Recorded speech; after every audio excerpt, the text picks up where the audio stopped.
great leaders in our community, we need to listen, to understand each other, to understand one another.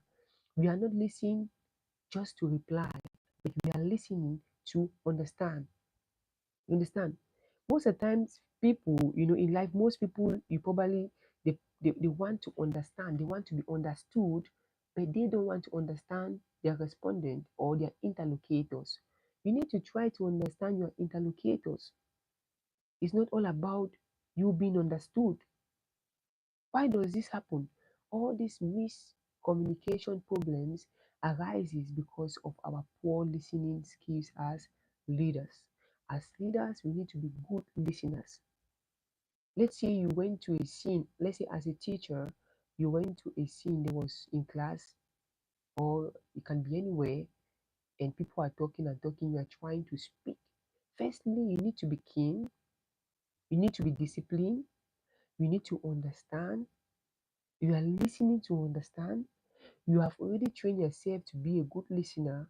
You are listening to understand, but you are not listening just to reply them. No, you are listening to understand, to create a solution. There must be this mutual understanding. So communication is very important. We need to learn to understand, okay, people around us. At our job site, we need to learn how to understand to people. It's not all about you and I. It's not all about yourself, but it's about the community in which you belong. That's how it's supposed to be. You need to seek first to understand people, understand their habits, understand their way of life before you are understood. Okay? As a leader, you don't just, okay, you just try to defend yourself, trying to be defensive. It's not all about being defensive. It's all about you listening keenly, trying to create a conversation in a serene atmosphere, in a calm atmosphere of serenity, with the aim of bringing a solution or sharing ideas and strategies how to cause change and how to transform, you know, your subordinates to become better, to become democratic. So communication is a very important instrument in life. We need to practice how to become great listeners. It's not all about speaking, it's not all about writing, it's not all about, talking. But before you speak, you need to listen. We don't need to hurt people with our words. We need to be very careful the way we speak. At times, you might go to for an occasion, let's say you go to a party or a conference, people are looking at you, you don't know, and you are just talking carelessly. And at the end of the day, they have a negative impression about you. First impression matters a lot in life. So we need to be great communicators. We need to communicate mutually with the aim of understanding each other rather than trying to cause problems or trying to reply or to show off yourself. At times, some people communicate, they fail to listen.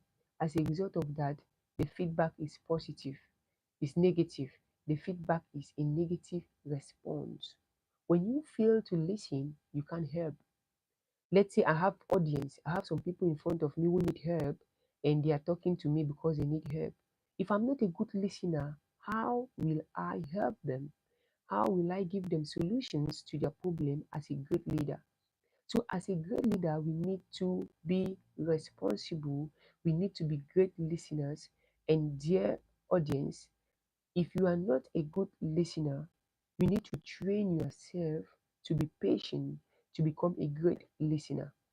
If you are not a great listener, you need to train yourself to be perfect. I came to realize that if you listen more and you talk less, you become very successful and you learn a lot. Because at times when you keep talking, you think that you know everything, but that is not usually the case. If you speak and you don't listen, how will you know what you don't know? At times you think that you know everything, but when you are calm to listen to others speak, you learn new things that you didn't know. So that's the key. We need to learn to seek, we need to seek to understand people whenever they speak to us, rather than for us